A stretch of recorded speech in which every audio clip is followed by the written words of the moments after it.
నమస్తే, welcome to Abhinav Bharat.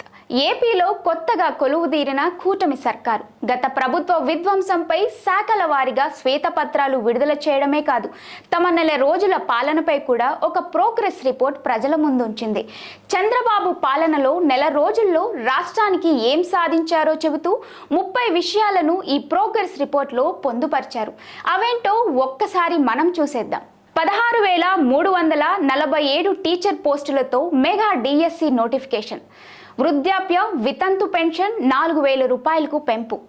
దివ్యాంగుల pension రెట్టింపు చేసి 6,000కు పెంపు. ప్రభుత్వ ఉద్యోగుల ద్వారా ఇంటి వద్దే పెన్షన్ పంపిణీ. ల్యాండ్ టైటిలింగ్ యాక్ట్ రద్దు. ఉచిత ఇసుక పథకం అమలు.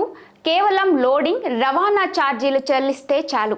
ఆగస్టు 15 నుంచి 183 అన్నా క్యాంటీన్లు ప్రారంభం. గంజాయి, డ్రగ్స్ కట్టడికి చర్యలు. ఎర్రచందనం స్మగ్లింగ్పై ఉక్కుపాదం. రాజధాని అమరావతి పనులు ప్రారంభం. పోలవరం పూర్తి చేసే పనులు ప్రారంభం. స్కిల్ సెన్సెస్ పై కసరత్తు. తల్లికి వందనం మార్గదర్శకాలు విడుదల. జగన్ బొమ్మతో ఉన్న పాసు పుస్తకాల స్థానంలో రాజముద్రతో పాసు పుస్తకాలు. పట్టిసీమ ద్వారా కృష్ణా డెల్టాకి నీటి విడుదల. అత్యాచారం చేసిన నిందితులను 48 గంటల్లోనే అరెస్ట్. భోగాపురం ఎయిర్పోర్టు పనులు పరిశీలన 2026కి పూర్తి చేసేలా ఆదేశాలు. తిరుమలలో అక్రమాలపై ప్రక్షాళన ప్రారంభం. అమరావతి ఔటర్ రింగ్ రోడ్డుకి కేంద్రం అనుమతి. ప్రభుత్వ ఉద్యోగులకు 1వ తేదీన జీతాలు. ఏపీలో 70,000 కోట్ల పెట్టుబడి పెడుతున్న బీపీసీఎల్. రాజధానిలో ఎక్స్ఎల్ఆర్ఐ విద్యా సంస్థ.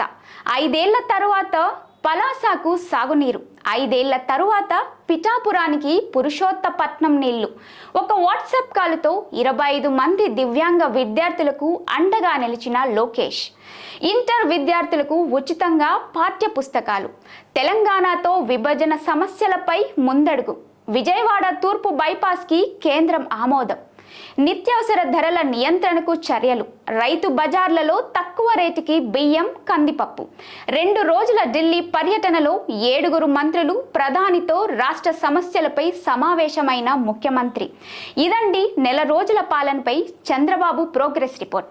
దీనిపై ప్రజల ప్రోగ్రెస్ రిపోర్ట్ ఏంటో తెలియాలంటే కొంత సమయం వేచి చూడాల్సిందే. మరి నాయకులారా, మీ పనితనం మీ అధినాయకులకు తెలియజేయాలనుకుంటున్నారు. ప్రజలారా, మీ సమస్యలను మీ నాయకులకు తెలియజేయాలనుకుంటున్నారు. ప్రజా సమస్యల పరిష్కార వేదిక మీ అభినవ్ భారత్.